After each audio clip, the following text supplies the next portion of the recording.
dage yi nga xam ñi ngi nekk di leen woo la preuve ana dage yi bàyyi nañ ñëpp ñu ñibbi ana dage yi bàyyi nañ ñëpp ñu ñibbi seen kër yi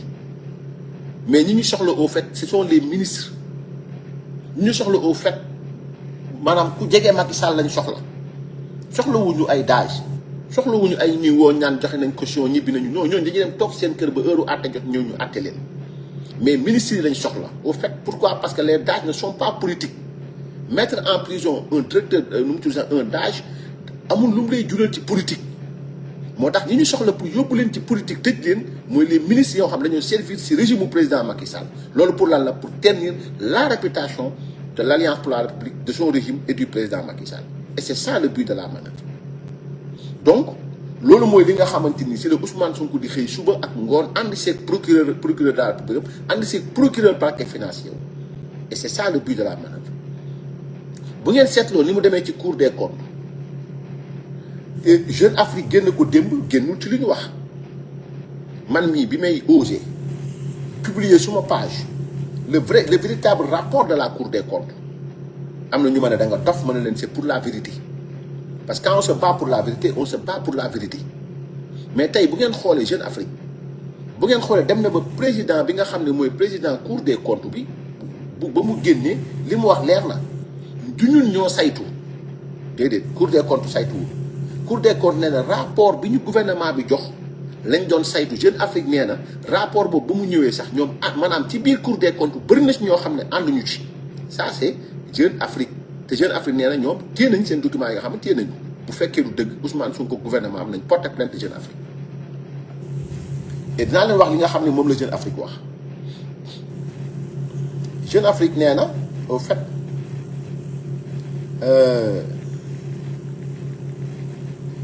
nu mu tudd sax Jeune Afrique nee na au fait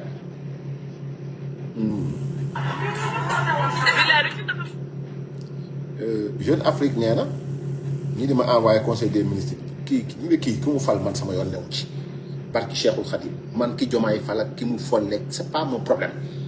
ñii maanaam ni may muñee ñeenti at yi noonu laa muñee seen lépp na fal ko neexu na fal ko neexu même s'il sera entouré par les plus éminents professeurs les plus éminents il ne fera rien du tout lu leer laa la wax parce que mënul xamul fu mu jëm mënul voilà donc nu mu tudd sax comment dirais-je li nga xamante ne ni moom mooy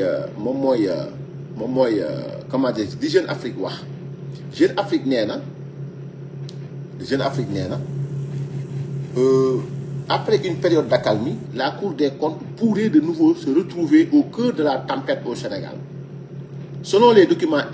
documents exclusifs que Jeune Afrique a pu consulter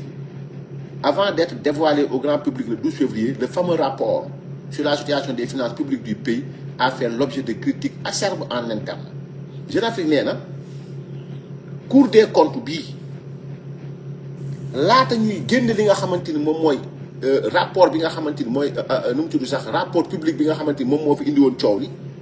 avant ñu koy génne le 12 février le fameux rapport la ko tuddee le fameux rapport sur la situation des finances publiques rapport bi nga xam ni mooy daj dëpp gi rapport bi nga xamante ni moom la nguuru Ousmane Sonko bi ngànkoon ne duñ ko yàbbi rapport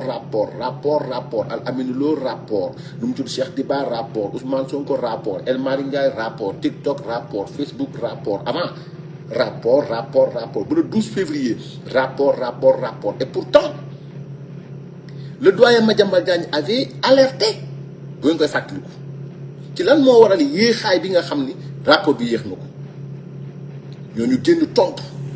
et pour une première ci lañ gis Cour des comptes di génn di tontu un journaliste Madiambal avait alerté bu ngeen fàttalikoo Cour des comptes génn nañu di jéem a répondre à Madiambal Diagne donc loolu yàgg na maintenant avant le 12 février Jeune Afrique nee na ci ay documents yoo xam ni nga ko téye nee na ci biir ñoom waa ëxlu Cour des comptes amoon nañ coow seen biir coow yu mucc ay maanaam coow yu jéggi dayoo te critique acerbe mooy ay mbii coob mbaaloo werenteeg nangam sangam ak li nga siy gën daal mooy xaw tuuti ñu saagante sax nag mooy critique acerbe tu nii waroo ko defee nii fi nga dem nii li ngay wax nii nangam sangam mbii coobeeg mbaa coobeeg xulloo bi critique acerbe ci biir ñoom Cour des comptes Jeune Afrique wax du samay wax dama nekk di nettali li Jeune Afrique wax monsieur le procureur, diffusion de fausses nouvelles, diffusion de nouvelles émanant de Jeune Afrique. Donc, le fameux rapport sur la situation des finances publiques du pays a fait l'objet de critiques acerbes en interne de la part des membres les plus éminents de l'institution. Membres yi nga xam ni ñoom ñoo gën a fës ci institution bi ñoo doon xuloo ak werante seen biir li ngeen di génn nii ñii naan d'accord nañ ci ñii naan d'accorduñ ci ñii naan d'accord nañ ci ñii naan d'accorduñ ci bii coog mbaacoo bi xuloo beeg werante bi. mu ne par exemple mu ne bu ma fekkee jox naa misaal nee na dans un document daté du 23 décembre 2024 Mamadou Thiaw, le président de la Chambre des affaires administratives de la Cour des comptes, s'est dit inquiet vis-à-vis de l'exhaustivité, l'exactitude et la pertinence des informations entre guillemets contenues dans le rapport et a estimé que ces éléments pourraient être remis en cause par la méthode employée par les auditeurs. nee na Mamadou Thiaw, président Chambre Cour des comptes, président Chambre des affaires administratives, Chambre affaires administratives de la Cour des comptes, parce que les chambres réunies xam nga bon Cour des comptes sont des chambres kër la cour bi nii cour bi maanaam comme ëtt bi nii nga ne ëtt baa ngi nii chambre bi affaire financière, chambre bi affaire administrative, chambre bi affaire nangam, chambre bi affaire nangam ñoom ñëpp nag bu fekkee war nañ génn dara dañ naan yow mii génnal si néeg kii génnal si néeg kii génnal si néeg kii génnal si néeg nañ dajee si ëtt bi génn bataaxal boo xam dañ koy jox askan bi ñoom ñëpp ñu toog waxtaan ci ba dëppoo ci nee na loolu nag bañ ñëwee ñoom ñëpp bañ génnee ba ci ëtt bi borom néeg yi nga xam ñoo gën a fës borom néeg yi werante bu rëy moo amoon ki nga xam ne nag moo yor néeg bi nga xam ne moo yor chambre administrative ne leen ni man de sama xel tey na ci li nga xamante ni liñ génnee nii documents yi ci lim bi matale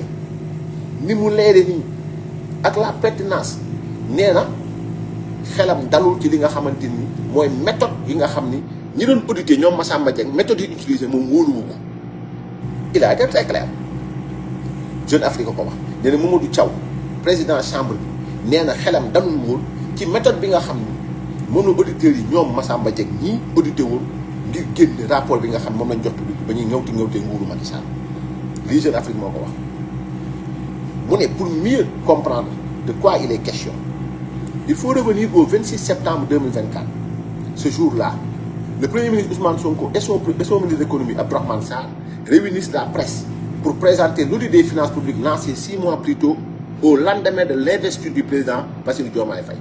Lors de cette conférence de presse qui fera date, les deux hommes accusent l'ancien président Macky Sall d'avoir manipulé les chiffres des finances publiques et dénoncent la corruption généralisée de l'ancien régime. Des accusations que conteste aujourd'hui l'ex-président sénégalais. Jeune Afrique nee na boo bëggee comprendre li muy wax nee na déglu mu wax la nee na jëlee sa machine nga arrière temps bi ba le 26 septembre 2024 ci la waaj a génn alwaxa waxkat bu mag bi ci la génn dajale waxkat yu ndaw yi ñu jàkkaarloog ñiy déglu maanaam déglukat yu doppooral yi maanaam waxkat bu mag bi dendeeg waxkat yu ndaw yi ñu jàkkaarloog seen public bi nga xam dañoo doppooral ñu diw leen ba ñu mel ni kànje ne kaddaaral lu ñu leen wax ñu gëm ko ci lañ taxawoon ni chiffres dañ koo maquillé chiffres dañ koo falsifié Macky Sall dafa nëbb chiffres yi dafa nax waa FMI nangam sangam Jeune Afrique nee na boo bëggee comprendre li muy wax fàttalikul bis boobu nee na li am ci dossier bi nee na faire certifier les accusations nee na accusation yooyu Ousmane Sonko defoon le 26 septembre accusation yooyu la utiliser Cour des comptes pour ñu dëggal accusation am yooyu c'est ce que Jeune Afrique a dit nee na boo bëggee comprendre li muy wax nee na bi rapport bi ñëwee Cour des comptes li indi werante beeg mbiicoo beeg mbaalaw bi ba sax nag xaw tuuti ci ni mu ko waxee critique achète mooy xaw tuuti sax boo maytuloon ñu saagante fa ci dëppoowul ak ñàkk na dëppoo ñii nangam nee na boo bëggee comprendre la waraloon wax ji da ngay déglu discours Ousmane Sonko le 26 septembre 2024 bi mu taxawee accusé li nga xam mooy nguuru président Macky Sall boobu c'est avant la Cour des comptes avant sa rapport bi di génn ci la accusé nguuru président Macky Sall dend ak ay waxkatam naan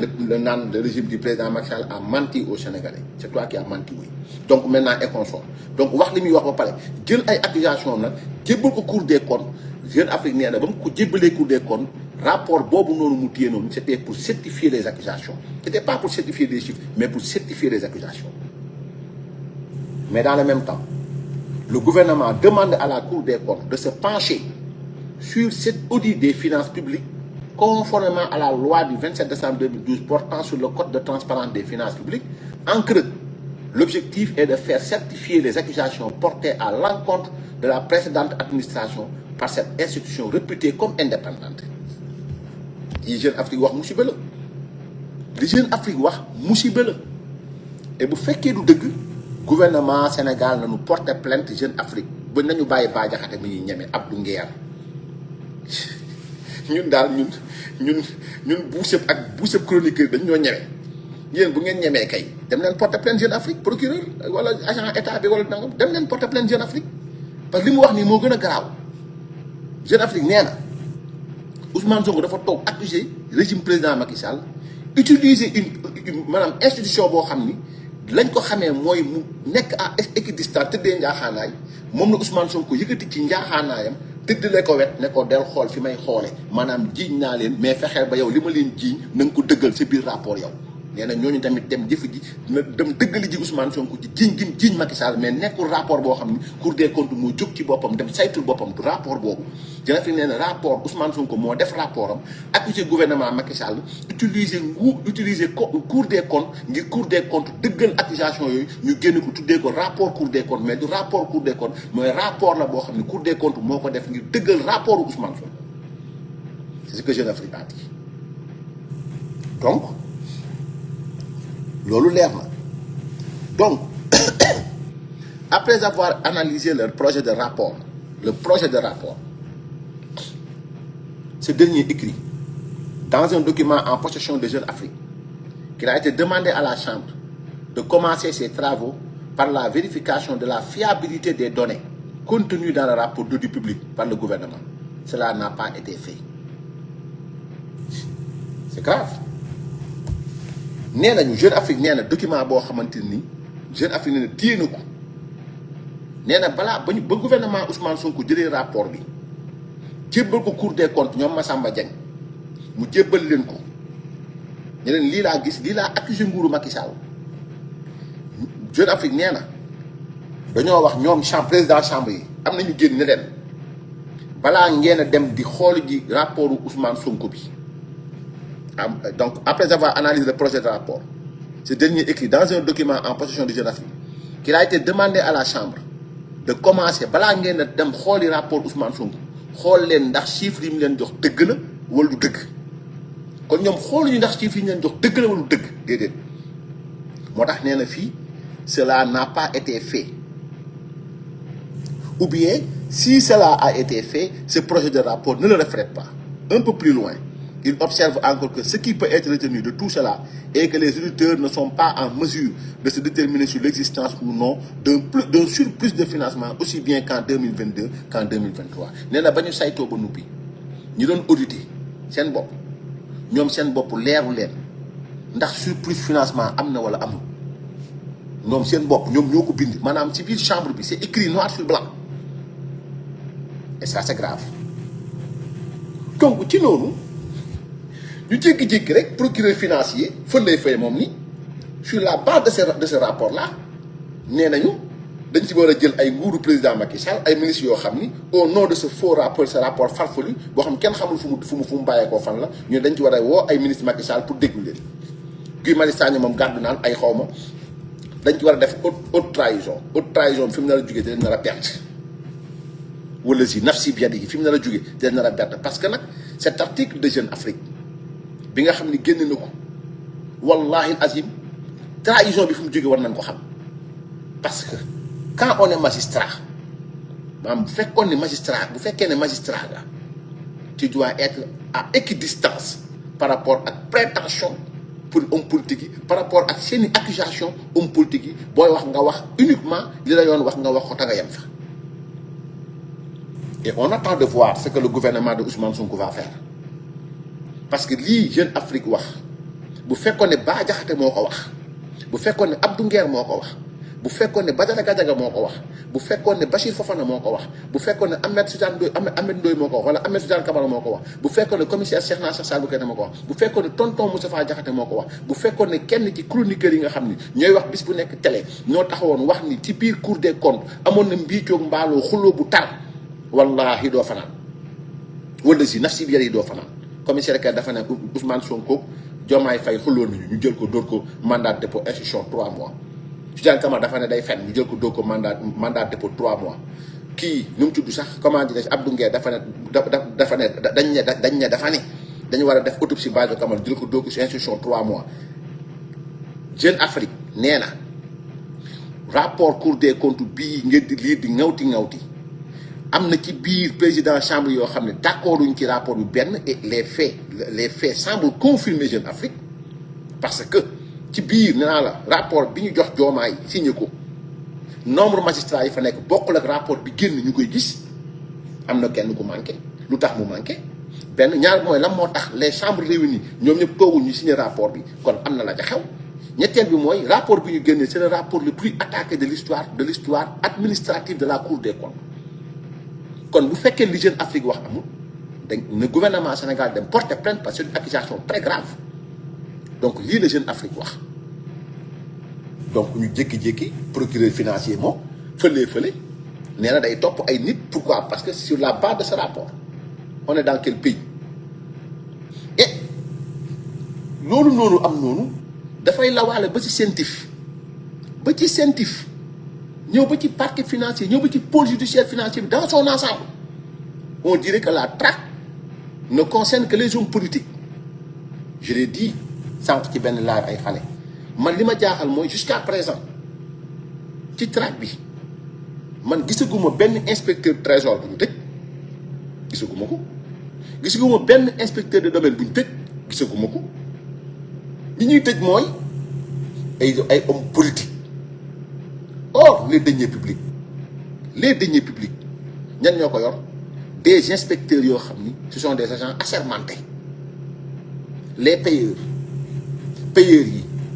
agents de trésor yi nangam sangam nu mu tudd sax ñi fa nekk trésor public yëpp yor suñu deniers publics ñoom maanaam dafa am loo xam ni moo leen war mooy ñoom la ñu dénk les deniers publics mais tey on voit que ci biir parce que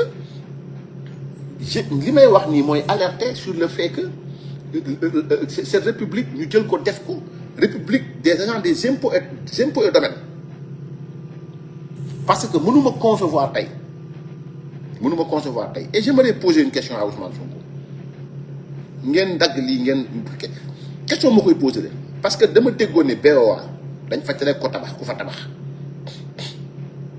man ci sama machine bi ma toog di lijjanti si may information BOA dama koy laaj rek nag du lu mooy wax nii wala nangam dama koy laaj rek parce que baa jax dama may question moom bu ko posé am na lu tax ci BOA bi foofu ñu tere woon nit ñi liggéey particulier yi xool leen ndax waaw wala déet am na directeur général bu ñu fal yàggut boo xam ne ma ngay fondement moom di tabax moom xool leen ko ku am xaritu entrepreneur wala nga xam xarit bu nekk Descos wala nga xam xarit bu nekk fenn gëstu li ma la wax beneen bi maa ngi ciy ñëw léegi donc ce que Jeune Afrique a dit wax dëgg yàlla bon voilà